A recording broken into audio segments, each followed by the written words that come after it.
હાલો friend, સવારના વાગી ગયા હતા 11 ને અમે લોકો નીકળી ગયા હતા બારે. માહિર ને ભેગા ભવન કાકા બી મળી ગયા હતા, તેમને બી લીધા ભેગા. ચાલુ કરી દીધી બાઈક. હવે તો આપણે હાલે આપણી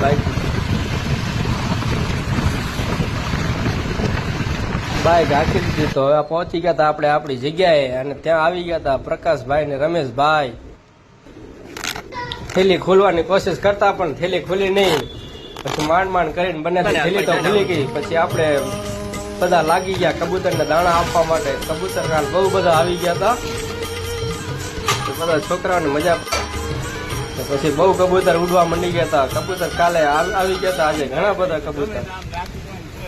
પછી ત્યાંથી આવી ગયા શિવ મંદિર. ત્યાં મંદિર બાજુમાં છે, પણ ત્યાં શિવ મંદિરમાં બહુ કામ હાલતો હતો, અને એની જ બાજુમાં પછી એક આપણે હનુમાન દાદા બજરંગ બલીનું મંદિર હતું. ત્યાં પછી બજરંગ મંદિરે ગયા અને ત્યાં દર્શન કર્યા આપણે થોડાક. મંદિર ક્યાં આવેલ છે, કોઈને જોયું હોય તો જરા કોમેન્ટ કરજો. બાજુમાં અહીંયા શનિવારના રોજ ભજન થાય છે, તો જેને ભજનની ઈચ્છા હોય રોજ શનિવાર રાતે અહીંયા ભજન થવાનું, મોડે સુધી ભજન હોય છે. પછી આવી ગયા હતા અહીંયા તો હરેશભાઈ બી આવી ગયા હતા, તો બધા મળીને વાતો કરતા હતા.